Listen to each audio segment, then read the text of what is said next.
So we will begin. Don't worry about if you're in line to write your stuff. You can still hear us. Hi, everyone. Welcome to the Smithsonian Science Education Center's digital team, digital products from the Smithsonian panel. We'll be taking the lead on creating innovative educational experiences for K-8 learners. And as part of the Smithsonian Institution, the Smithsonian Science Education Center is dedicated to transforming the teaching and learning of science. So we're going to be talking about some of our newest games, the work we've done in the past, and our continued new games. So let's get into it. So I'm certain some of you have heard of the Smithsonian. Raise your hand if you've been to any of the Smithsonian. Okay, yes. Thank you for coming. So the Smithsonian Institution is the world's largest museum with research complexes, education centers, research centers, all kinds of stuff. We've got so many different places that you can check out, and we are part of one of the education centers. So we're the Smithsonian Science Education Center.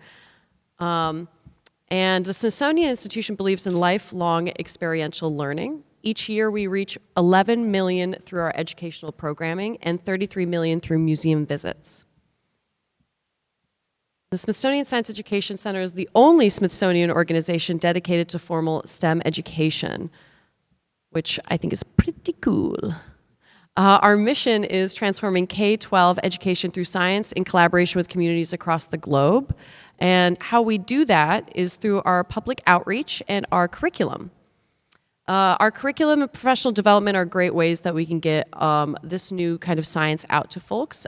We have a paid K-5 curriculum that's currently being sold in all 50 states and DC and is aligned to new generation science standards.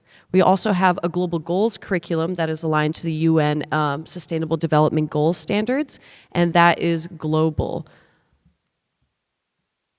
Now, to get to know what we've done in the last year, we're going to show you our 2024 Wrapped real quick, and I'll walk you through some of those things.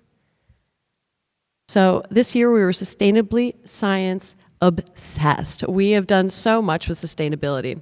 We've reached 3.4 million students and teachers, and our most played game is Tammy's Tower, which we'll be talking more about. We have the top 7 of the top 10 Smithsonian games of all the Smithsonian apps. We went green, so we got our green dot rating. Our Diversity in STEM Education Summit impacted 9,000 STEM teachers, which is incredible. And then these are just some of our latest global goals guides, including climate action, resilience, ecosystem resilience, and more. So we're really proud of the work we've done this year and we're able to accomplish. So let's talk about the people who are sitting in front of you today. I've talked about the Smithsonian Institution, I've talked about SSEC, Smithsonian Science Education Center, but who makes up the digital team? And what do we do?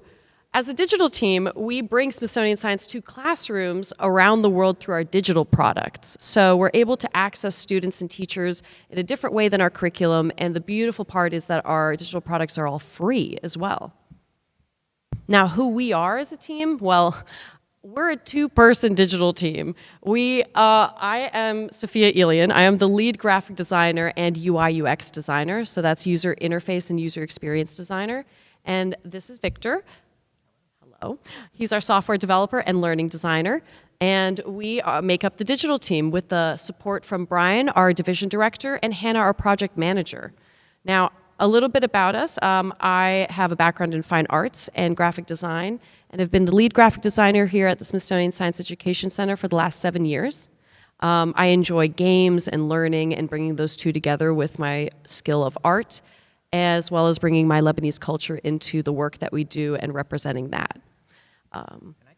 Share a little bit about myself. I'll be talking a bit more later. I have a background in computer science and education. Found out I love applying those to just everything. I'm very, very curious, but I specifically have a love for music, games, and creativity of all kinds. Yeah, so we're a pretty creative pair. And I think our interests and skill sets work really well together. So as we're talking about the team, the digital products that we make range from so many different things. We have YouTube animation video series for teachers. We have ebooks. We have simulations and games. So our simulations are smaller than our games so in terms of scale and development. We like to collaborate with greater SI units as well as other external units such as Smithsonian National Zoo, Smithsonian Environmental Research Center, NOAA, NASA, the UN, and the Wilson Center, among many other places to collaborate and do work with. So we rely on those folks to get inspiration, data, resources, and subject matter experts. Now here's a quick video of our games in action. First game that you're seeing here is Equation. And then this is Tammy's Tower that we shared. It is an engineering game. We have various simulations that touch on a variety of topics for different age groups. We have physics, engineering, life science, nutrition, biodiversity with this game Morphe that you're seeing, Showbiz Safari. We just love touching on a variety of different themes, scientific themes, and being able to be as creative as you can with it. So now I'm going to hand it over to my colleague Victor to discuss the educational side of developing these games. Yeah, so as we're starting to think about creating a new game or simulation or really any of our digital products, there are a couple of questions we sort of start off with to kind of make sure we're off on the right step, and it ends up sort of following us through the whole process. So let's go through a couple of those. A good important one to start off with is how will the game align to curriculum standards? Maybe a better question with this one is why align to curriculum standards? And there's kind of the obvious reason, which is these standards are made specifically to make sure that we're covering topics that are important for students to learn, that are appropriate for where they are in terms of grade level, and making sure that we cover everything that needs to be covered. And don't let anything slip through the cracks. On the other side, there's maybe a bit more of a practical reason, which is the teachers that are thinking of adopting the curricula that we develop, they're able to more easily, grab the curricula that we're working on and apply it if they're already having to work within these, standards. So if their district is already, saying, you need to hit these, next generation science standards, if our curricula is aligned to that, you can grab it, use it in your classroom. It's a little easier to and as a lot of the games and simulations we work on sort of work in parallel or even work as part of the curriculum we develop in-house, we also try to align our games to those standards as well. And we'll talk a little bit about how we do that practically. Here is one of the examples of the simulations that is up and coming, should be coming out in the next year, called Tsunami Simulator. And this one was specifically around the next generation science standard around waves, specifically showing how the same kinds of waves can differ in both sort of amplitude and wavelength. And so to show sort of an example of how those can differ, we took the phenomena of tsunamis, because in general our curricula are centered around picking a scientific phenomena and discovering and and so our simulation showed off a couple of different examples of different waves of different sizes and amplitudes. Of course, we have these tsunamis that can differ depending on how big the earthquake that caused it are. But we also have ocean waves and shore waves that change depending on the wind speed that we let students control.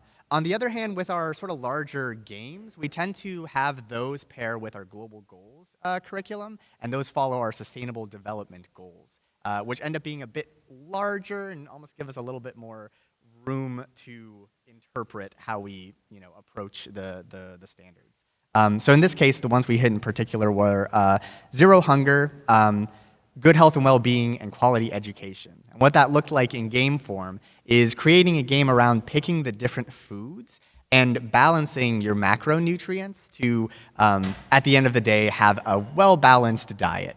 And what was really interesting about this game in particular is it explored how different cultures have different foods, of course, but then also have different ways they interpret what a balanced diet looks like. Of course, we have, we used to have the classic pyramid, it turned into a plate, but different cultures have all kinds of different shapes and sizes and, reasonings and understandings of what a balanced nutrition sort of looks like. Definitely a very interesting game in exploring that through gameplay, through picking food and trying to balance that as best as possible. All right, next. Next question is sort of how do we create something that makes a compelling learning experience, right? At the end of the day, we don't want to just grab information and give it to the kids and it's like they've learned, right? We want to make an interesting learning experience that sticks with them rather than just being information that goes into their head and falls out at the end. That's a big ask. How do we do that? A lot of different ways we do that, and a lot of different ways we approach how we design our learning and think about the learning to make sure we go a little bit deeper than surface level.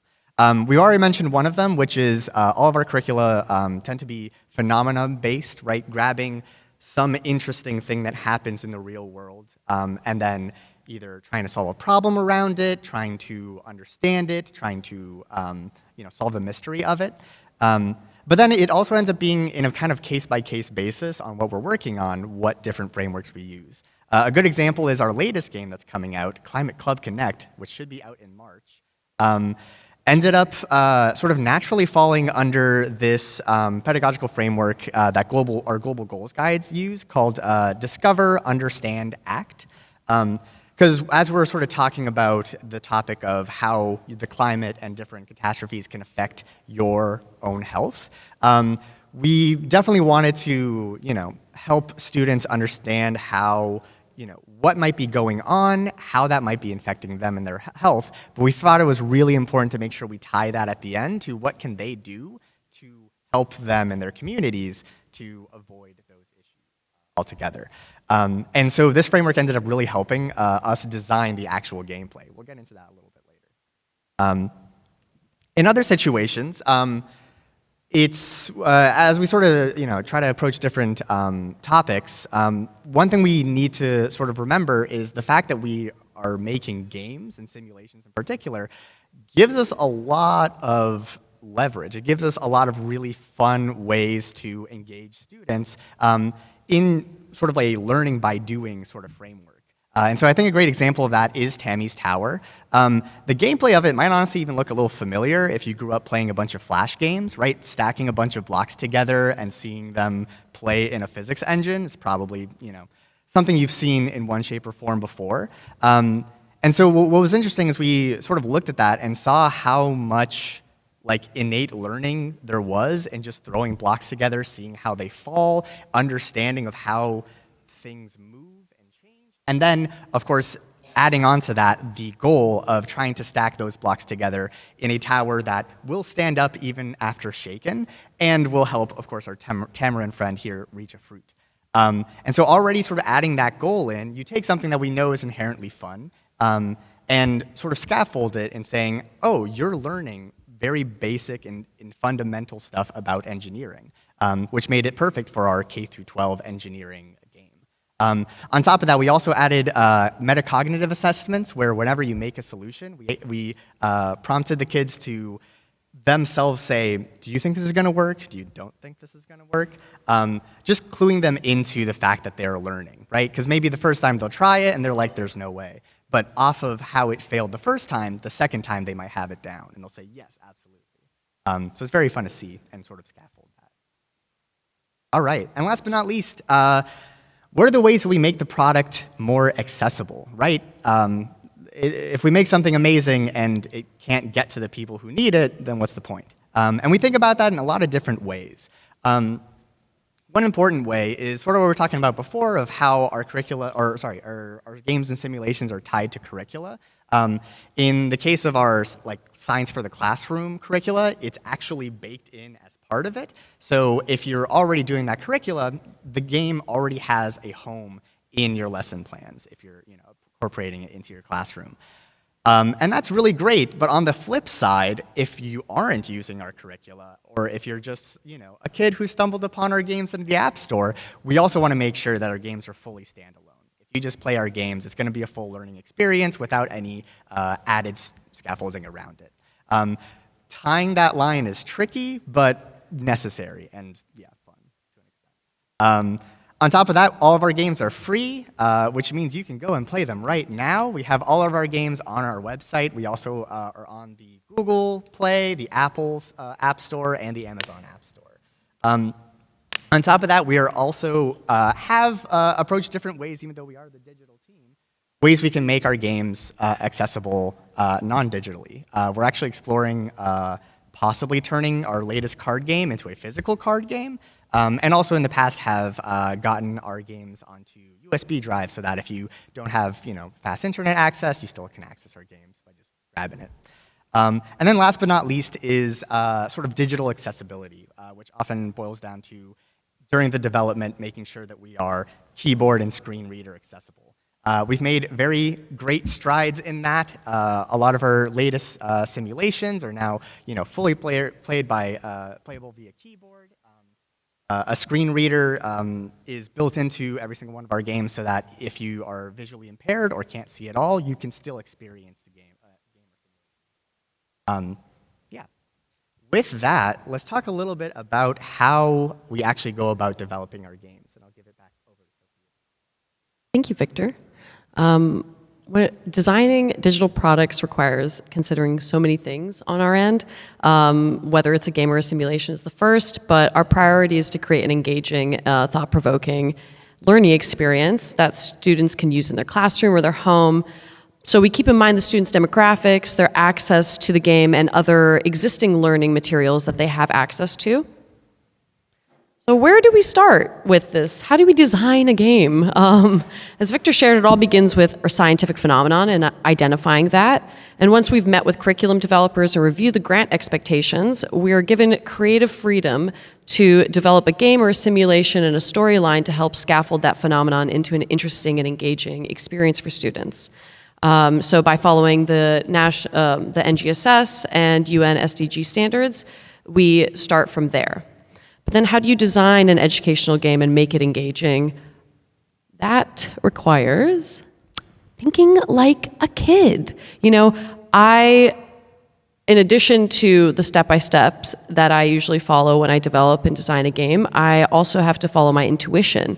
I grew up playing a lot of educational games, thanks Mom, and I just absolutely adored them. But I hold on to all the moments of frustration and enthusiasm from those games to this day because they really made such an impact, whether it was in school or at home.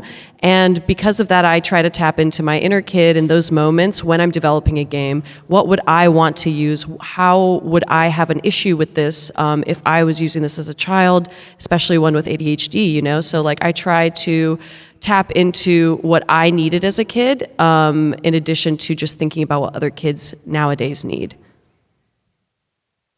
So, being curious and inspired is one way, but then there's also a process in which I follow to design. And it follows these. I have to identify a scientific phenomenon, learning goals, do research, brainstorm some storylines, user flow, wireframe. This list is so fun to look at. So instead, I'm going to have us follow these steps by introducing you to our newest game that will be coming out in March. So you guys are getting the first sneak peek publicly of this game. It is called Climate Club Connect. It will be available in app stores for free in March. I'm repeating it multiple times because we're very excited about this. We're excited to show it to you. So let's use this game and follow those design steps. So for this game, we identified scientific phenomenon and learning goals through the use of our global goals guides, as we've brought up. We were given the phenomenon of climate health. How does climate impact you and your community's health? And from there, we turned to our internal team of curriculum developers to help us guide through that. They've already developed climate resilience and climate action guides, as you've seen. And so with that work, we were able to do research within that. We are not curriculum developers ourselves. We are not the scientific professionals, so we rely heavily on them to help guide the content and make sure that it is meeting those learning goals. And so for this game specifically, we followed their curriculum as well as the Discover, Understand, and Act framework. And with that, we were able to pull some learning goals, and those learning goals are: we want students to investigate how different climates impact people's health. We want students to discover tools that they can use to understand how their own climate impacts their health. We want students to critically think about how to mitigate and ameliorate these health issues, while also balancing eco-anxiety and mental health issues while taking action. At the same time, we also would like them to synthesize and educate through community development. And as for doing the research, in addition to these guides, we play games. Our research is game playing. We are gamers as well. So how do you take all of those complex learning goals and scientific phenomena that I listed off and turn it into a game for students to actually learn? You have to iterate through so many ideas of different storylines that you think would be interesting for a student to play with. Like, what games do students play right now? What are games that kids are interested? There's a lot of open world games. There's a lot of different kinds of things out there. And the one game that we really zoned in on that inspired us is Magic the Gathering. Who here has played Magic the Gathering or knows of it? Yeah. Who doesn't love a good card game? So after thinking through so many different ways to take all these complex ideas and put it in a game, we found ourselves really attracted to the idea of a card game. And like in Magic the Gathering, there's so much information that a card could hold and a card could mean and a card can do. And so that's what we discovered as our solution to be able to bring all these complex ideas into a game. So that was the storyline we were able to get. Now, what's the actual storyline for this game?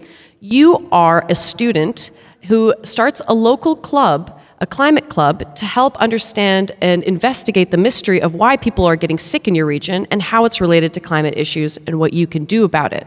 So we're trying to empower students to build that community support and just take action in their own areas within the means of what a student can do. So the actions that we give them are not, make change at a governmental level. It's a little bit tricky.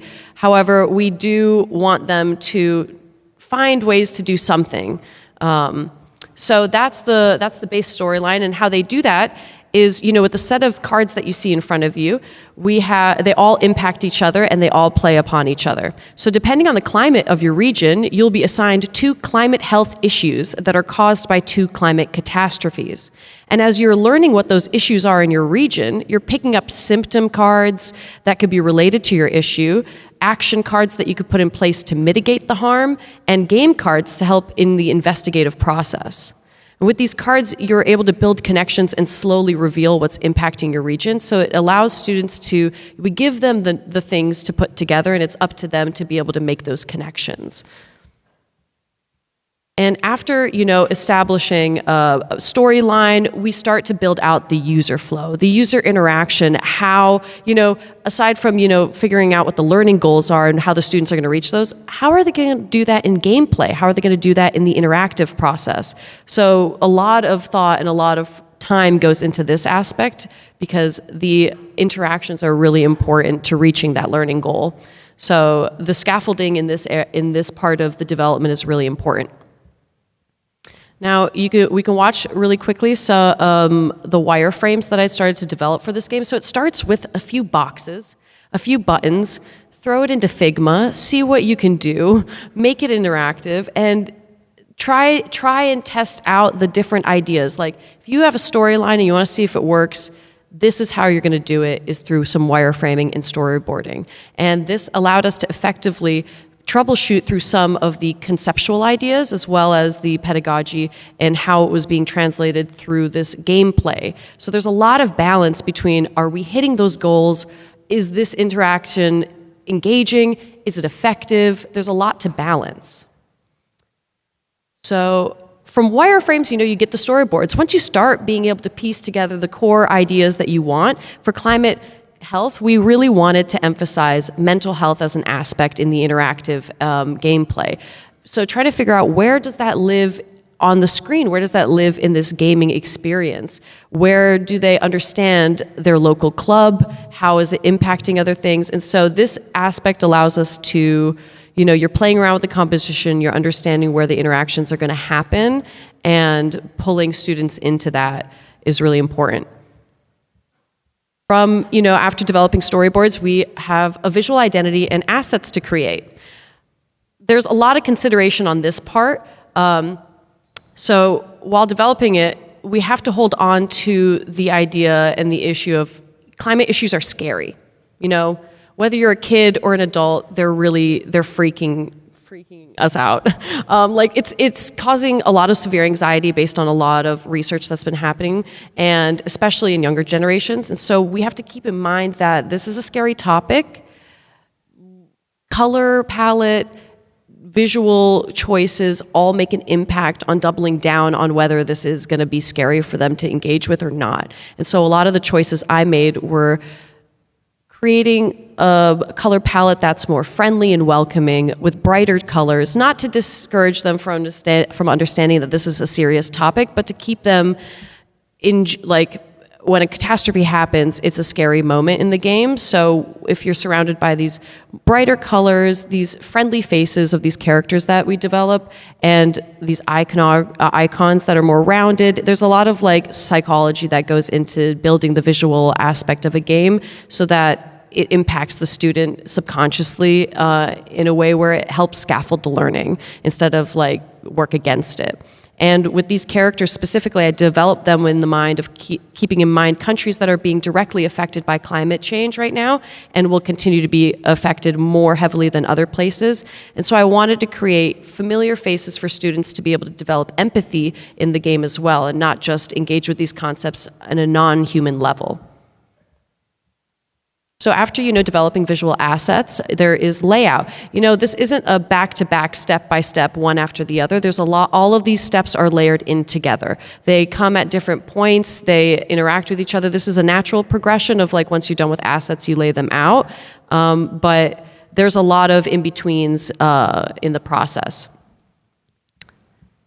So I know you're probably wondering, when are we testing it? In this whole process, when are we engaging with students and bringing them forward to have their opinion and feedback on the game that we're making for them? Have user testing with students is so important to us. So we do that at multiple stages. We user test in-house at our organization, but we also user test with students at different events, such as Ed Games Expo or Smithsonian and American Art Museum's arcade, and library events, things like that, where we're able to go in person with students and get them at prototyping stages of our games so that we can see how they're interacting with them, if what we're doing is effective or not, because trying to create something in a silo, in just a vacuum, is a little difficult, especially when you're saying, is this effective or not? So we bring them to students, and we went recently to a local middle school and tested our game Climate Health, and we got so much feedback. We tested it in 4 classrooms,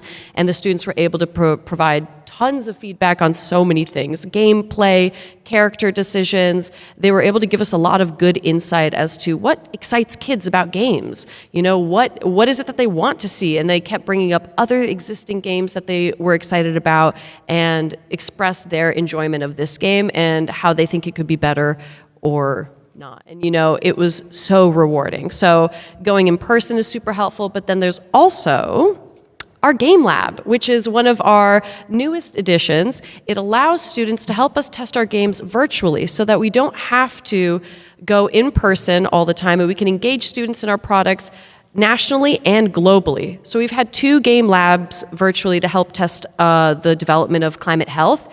One was nationally, and it involved students from across the US, and that was 117 students. And this is free, by the way, and students who participate in this get a certificate from the Smithsonian for participation.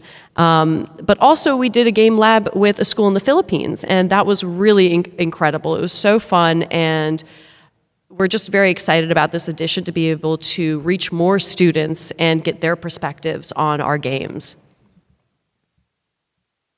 So I'm handing it over to Victor now to get into the nitty-gritty of the back end. Yes. So in sort of talking about what the development of the part of this process looks like, right? The design part really never ends, right? You're constantly creating and recreating until the very day before you launch, honestly. But in terms of getting into the actual development, I'm not going to be having a whole little TED talk on how to program in Unity or whatever. But I did want to hit on a couple of things that I think are very fun about that part of the process. The first one, we're going to go for a little bit of a ride, so hold on. The most fun that I get to have when we're approaching something for the first time and we're in the really early prototyping stage is we usually have a scientific phenomena that we are trying to capture. Figuring out how that translates to basically the computational logic of whatever code you're going to make is a very interesting process indeed. And so what does that look like? Well, imagine painting a wave. Yes, we're going to go for a metaphor here. Right, the wave is in front of you. You have your canvas. You have all your paint. And you just begin trying to paint it. And the first thing you realize is you're never going to capture that wave in its entirety, right? Because you have a canvas and not gallons and gallons and gallons of water. Meaning that even if you tried to be the most accurate for the thing you're trying to capture, you're not going to be able to. The second thing to notice is that that's good. And it's good that you're not going to capture it 100% accurately, right? Because in sort of having the ability to grab certain things about that wave and make those a bit more, sort of stand out a bit more, you're able to understand parts of what you're seeing so much better. So here I have an example of, there's sort of a photo of a wave here, which already is making decisions on like, what angle do you see the wave? You're not seeing it from the shore, you're seeing it from one where you can kind of see the water crest over itself. Very interesting.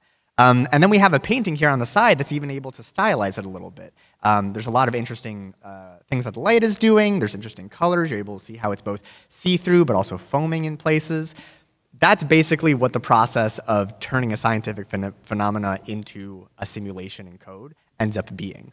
So the two lessons I sort of take from that is understand what you're trying to capture as best as possible, do all of the research, try to be able to describe the entire phenomena to somebody else. And in doing so, you're going to grab onto the stuff, the really simple stuff, that's the most important, right? And hold on to those things, because the more you can make those clear, the better you're going to be able to teach that to somebody else.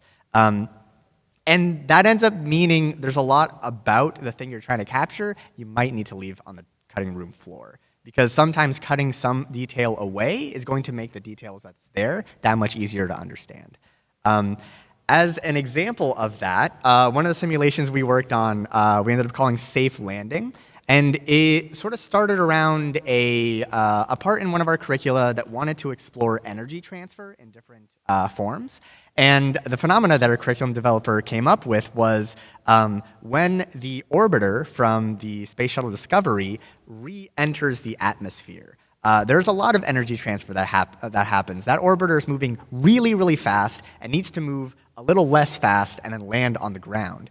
And as it does that, it hits the air so much that a halo of burning plasma appears around it, which creates a lot of light and also a lot of heat, and sometimes a bit too much heat if you're not very, very careful in sort of re-entering the atmosphere. So we wanted to sort of take that and have that be a simulation where kids could notice, depending on the angle of the space shuttle, you could create more or less heat. You can create more or less change in speed and have kids be able to play around with that while also giving them the goal of trying to land safely on Earth.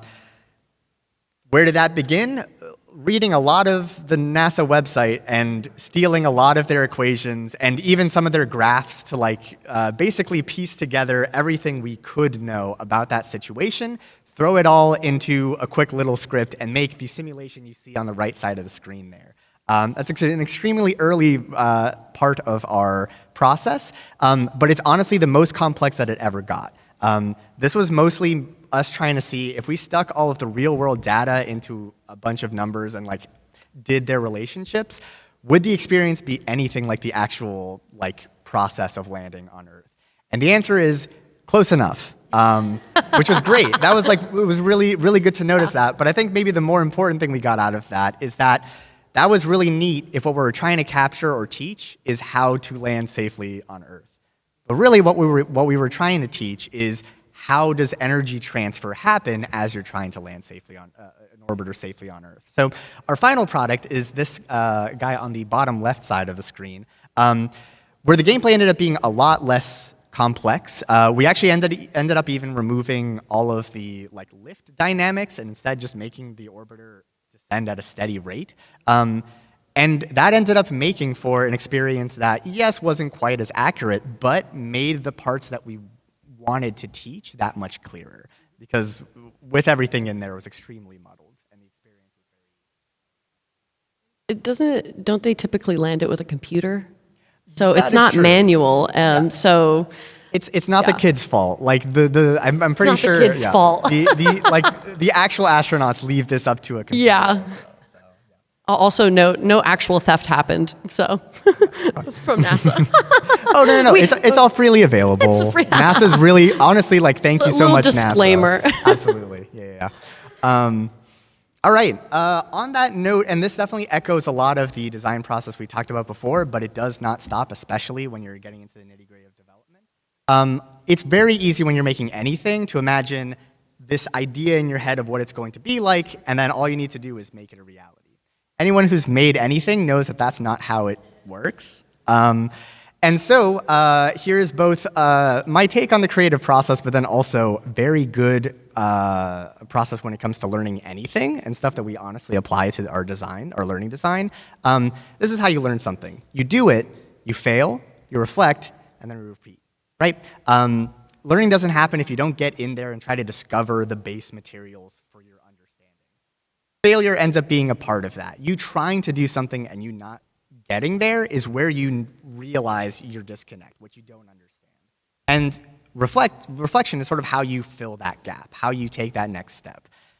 But it's only one step. And the more steps you can do in the creative process, the better thing you're going to make in the end. Because it's easy to think your job as someone who's creating anything is to have good ideas. But actually, your job is to have an idea and then continually fix that idea to make it better and better and better and better and better. And that's how you make the real good stuff.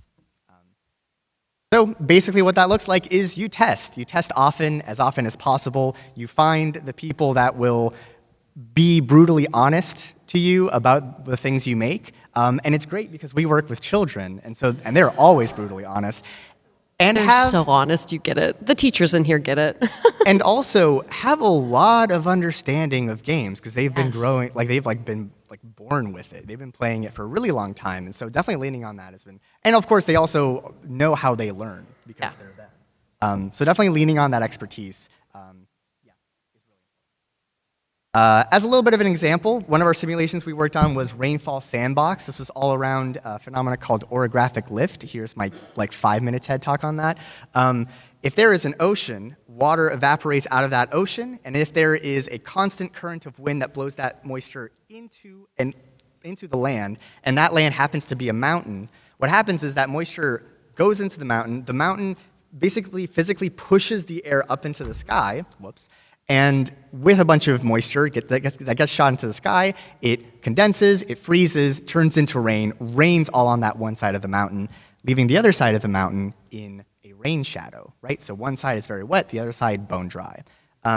So in kind of having a game where we want kids to be able to explore different orientations of that, swap in different land masses and see what causes that to happen, what are the different steps, we made a little sandbox around that.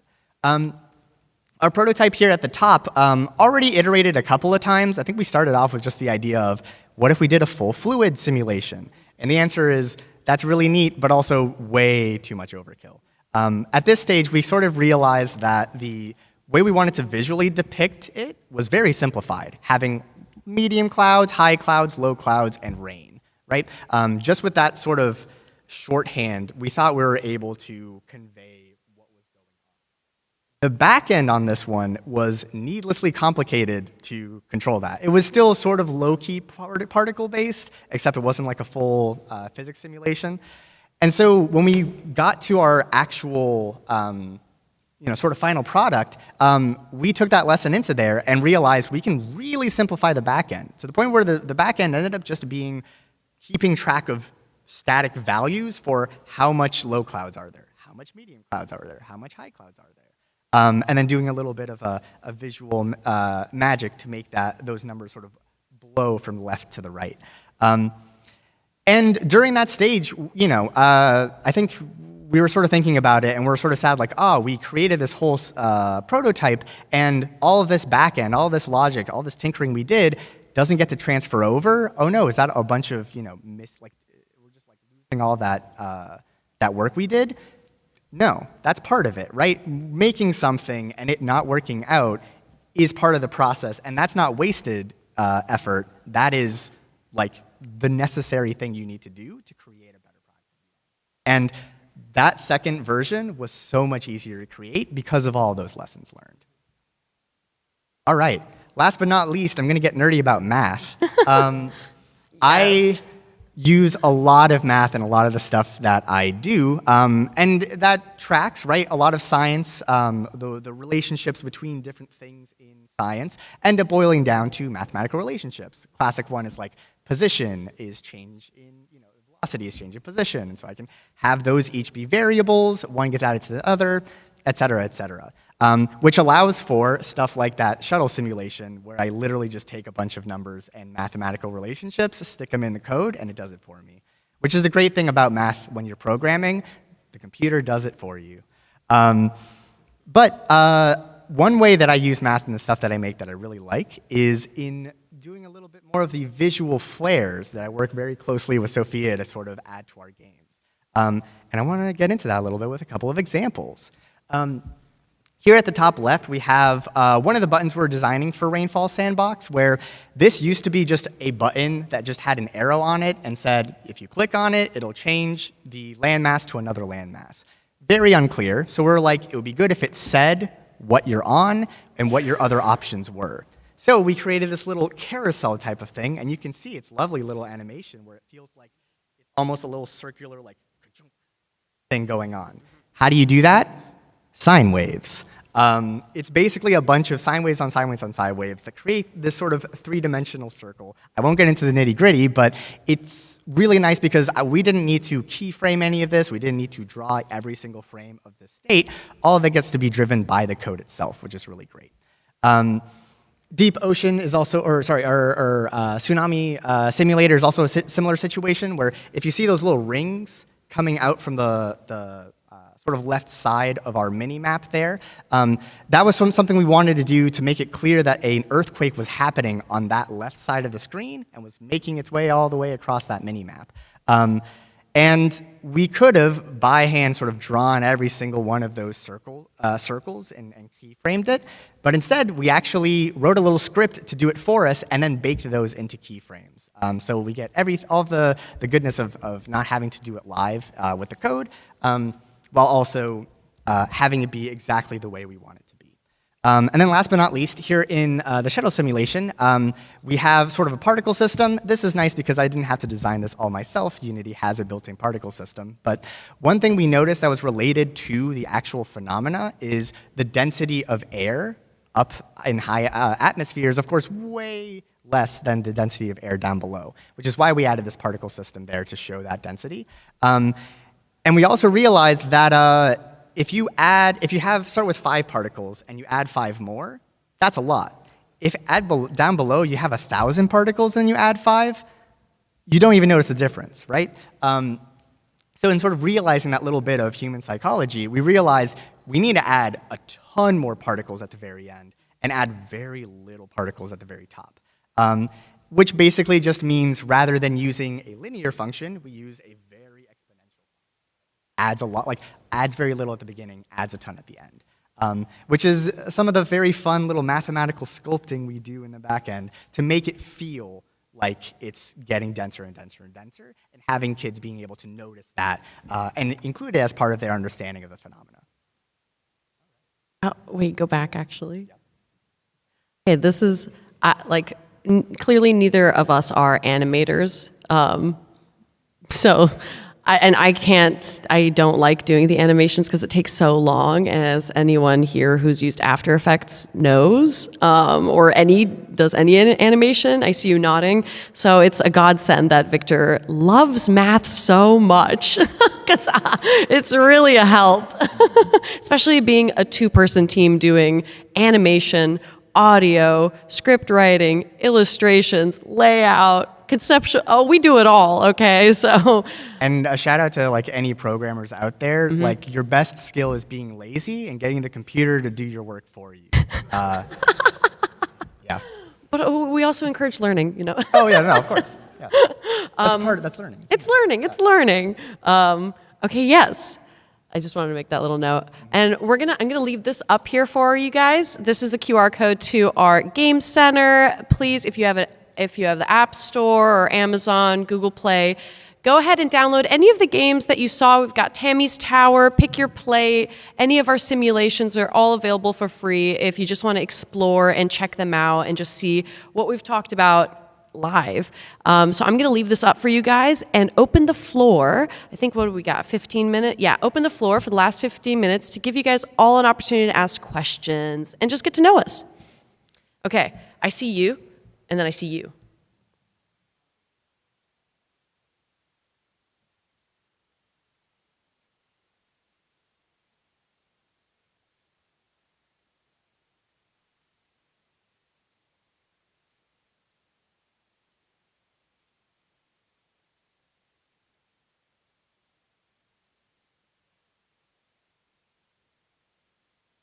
Yes. So the question was, my ADHD, I just blanked it. Okay, the question was,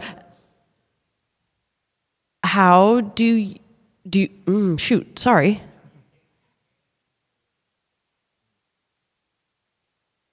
How do you pick the mechanic to go with the educational concept? How do you make it sort of match? And then make it accessible? Yeah. Go ahead. No, yeah, that's a very good question. Yeah, in general, we definitely start with like what are we trying to capture, and then we think of like what gameplay or experience we can do that best like sort of captures that.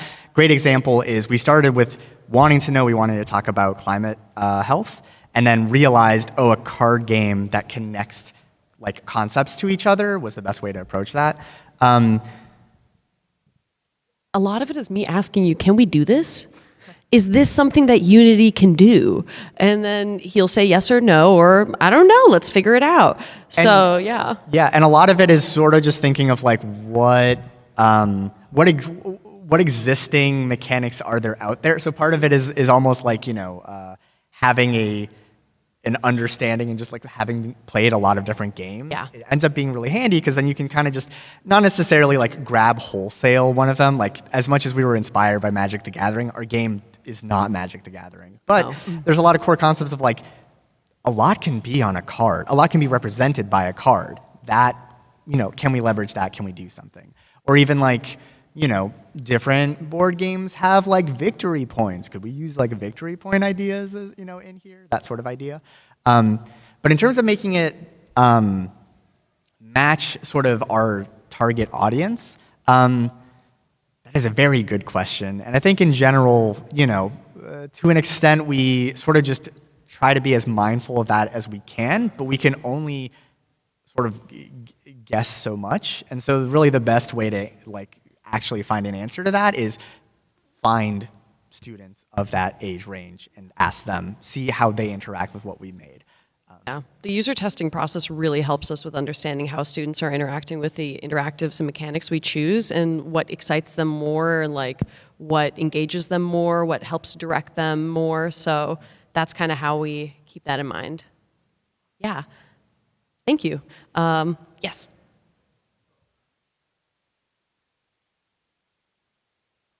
Oh, great. If you haven't, for anyone who's here, sorry, if you haven't signed up and you're a teacher, or we have a little sign-up sheet over here for our newsletter, we'd love to connect with you.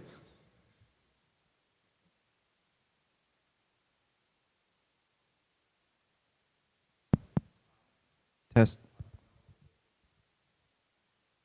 Yes.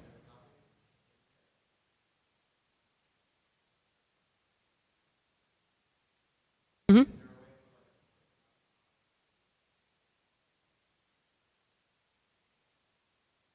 Yes, yes. So the question was, do we list out the standards for the game anywhere? And we do in the description on our app stores, on our website. So the phenomenon that we hit is listed. The standards that we include are listed. So those are all available for you. Yeah. Yes.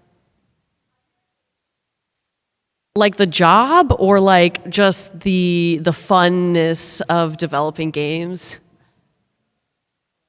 LinkedIn's the first answer.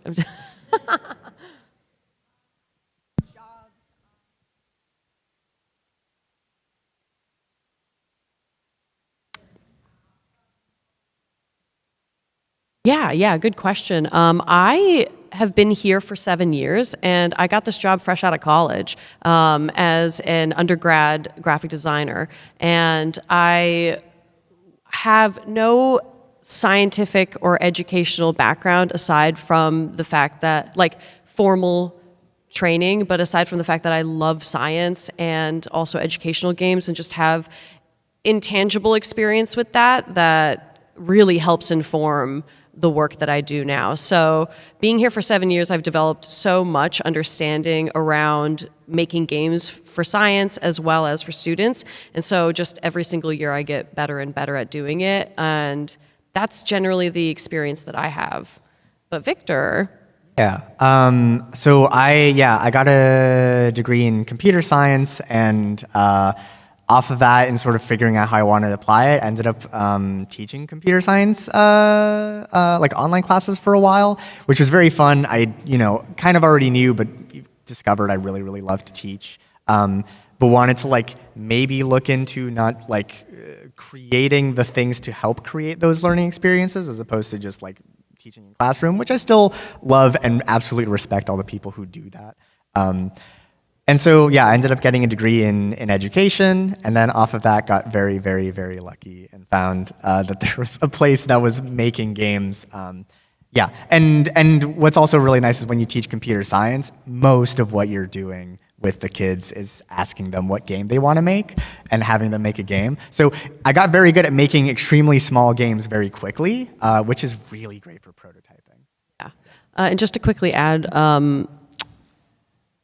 this opportunity, being a part of this digital team, is really unique. We don't have a lot of digital teams in the Smithsonian, and we started about 10 years ago as a one-woman team, my previous manager, and it just grew and changed as time went on. And so there aren't many of us at the Smithsonian. And so the work that we do, when I saw this job opportunity a long time ago, I was like, I really love the ability to work on educational things for students specifically, and that like there aren't many design jobs that are just focus on that solely. And I thought that just spoke to my passion a lot. I see your hand in the back. I can. Sorry. Uh-huh. Mm-hmm.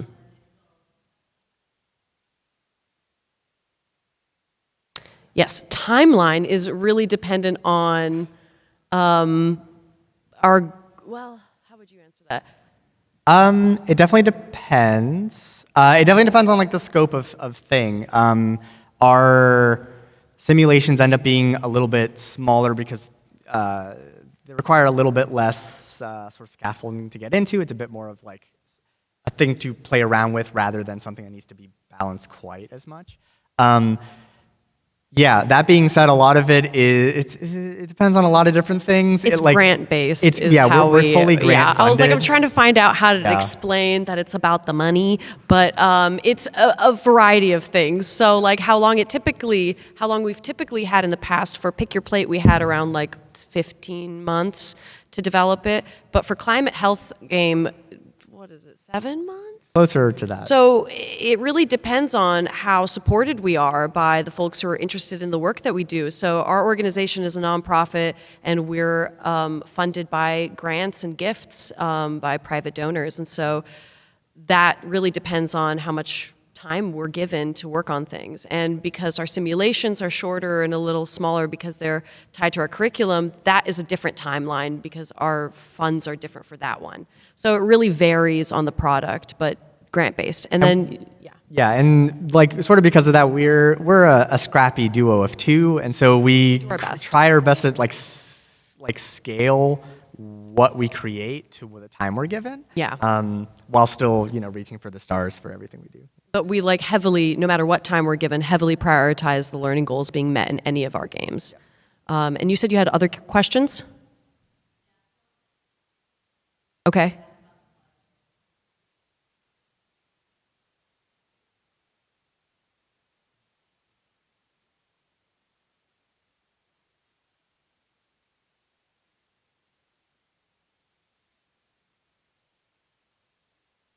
Yeah, so we are just starting to get versed on that because of new things that are happening around us. So we are going to. We were told we're continuing to do the work that we do and that we've dedicated ourselves to doing as a science education center, and that's what we're going to do. Yeah. And we're going to take what comes at us head on with the support of our director and the Smithsonian, and that's what we've been told. So I'm just relaying what I know. And I definitely want to give a shout out to like the fact that a lot of the stuff that we do and the topics we touch are like work well with the curriculum developers that we have in house. They have a lot of understanding and experience around doing that communication. So in a sense, they're able to like walk ahead of us, and we're able to like learn the lessons that they have learned through the process. So yeah, definitely leaning on them helps us a ton. Good question. Yeah, I saw you. Not you, sorry, but I'll come to you. Okay.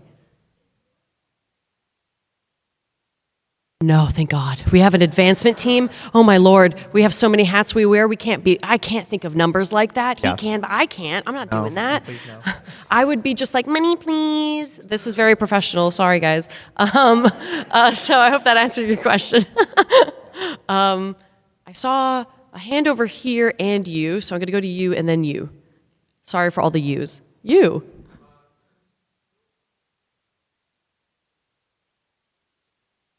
Mm-hmm.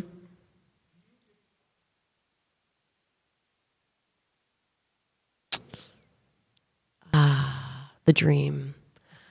That is an idea that we're trying to do now. Maybe are exploring. Yeah, I think specifically around the latest game we're coming out with, just because climate health, like there's so many different aspects of it, and there was very specifically an aspect of it that we knew we could not capture and do justice in the time that we had, with the gameplay we created. And so the hope is maybe we're able to come back to it and add an expansion. But we're given the support then we can, but it's about justifying why an expansion is needed, why we would ask them to fund it, what benefit it could bring them or to the project. And so the reason why we've asked for an extension for this one, in addition to support for a printed card game, is so that we can add food and water access and the elements of climate impact that we aren't able to get in the first round because it was so much content. So we haven't in the past been able to do that, but we're hoping that this year we're able to do that. Fingers crossed. Yeah.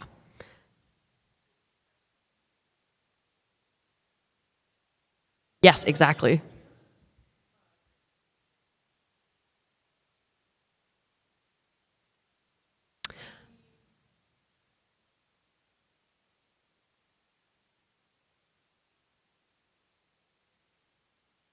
It's not in the grant that's usually specified. yeah, I think it's less of them telling us like, this is the age range we'd like to reach. I think it's more of we come to them saying like, this is curriculum we're working on that's for this age range that we'd like to make a digital asset for.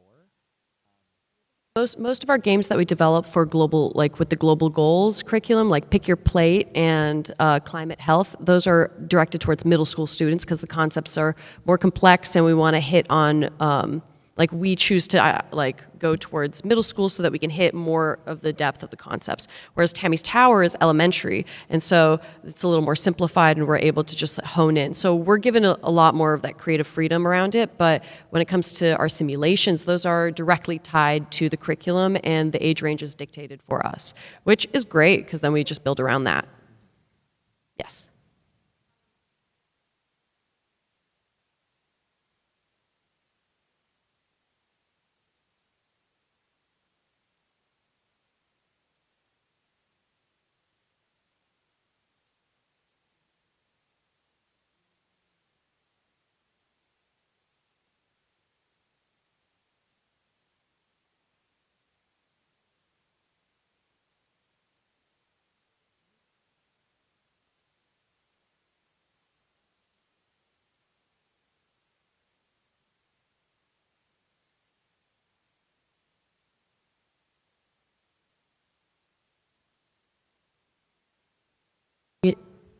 Yeah, I think you expressing that need is something I'm going to be bringing to our team.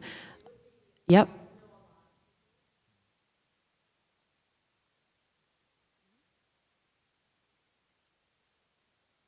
Yeah.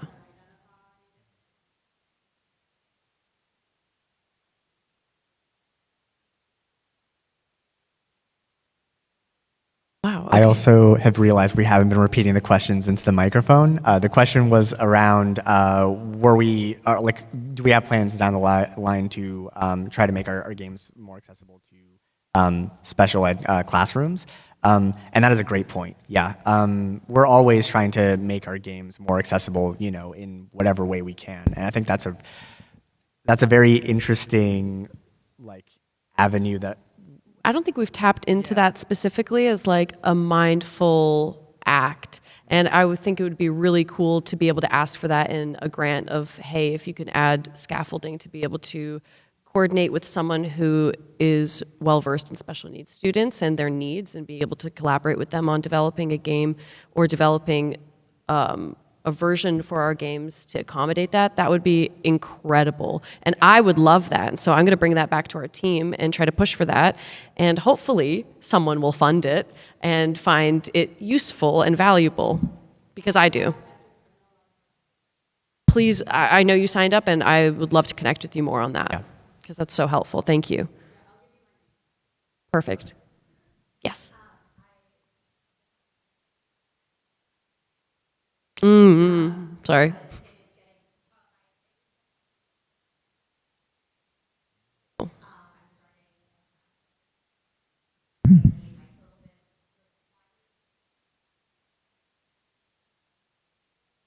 Lord have mercy.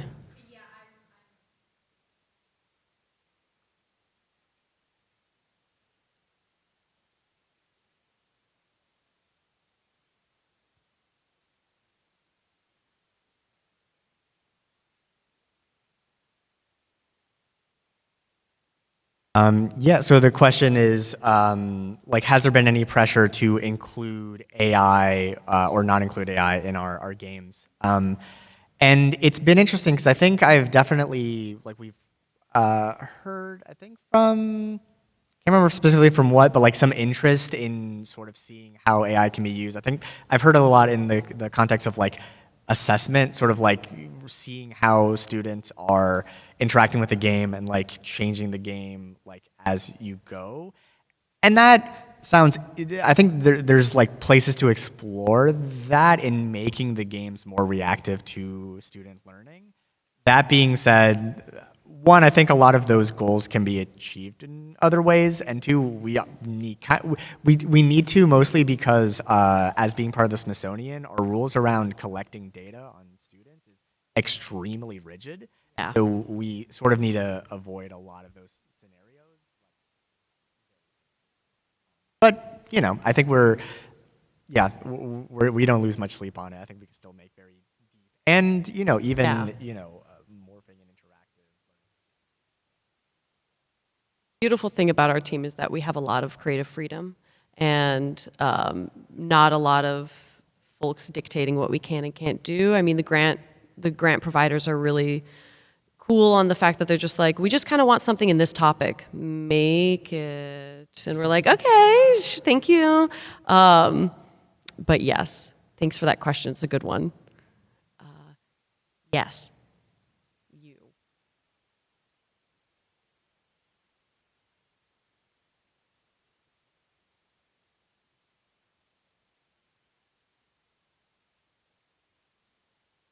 Yes.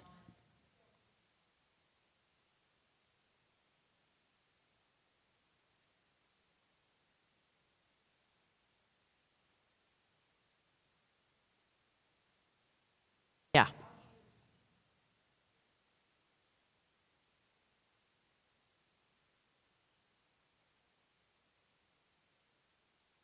You know, that's the beautiful thing about collaborating with teachers in this in schools is being able to have it like, you know, when they go home, they have the agency to do whatever they want with their time. It'd be really cool if they got excited about these games while being presented them in school, in class, and you know, when we did the user testing with those students, they were just so excited about this game and were like really interested in it. I'm like, I love that for you. And it is really hard to work past the other things that are kind of in the way, but yeah, it's just hoping that we can market it out and get more students and teachers engaged in our content. And it's more about the outreach and trying to shift those mindsets through that outreach. But we are hitting our time, and I know we have that one question. So if you have any questions that you guys want to ask, I'm going to be right over there. So feel free to follow and ask me some questions. Thank you so much for attending. And if you have not yet already, sign up for our newsletter. Thank you, guys.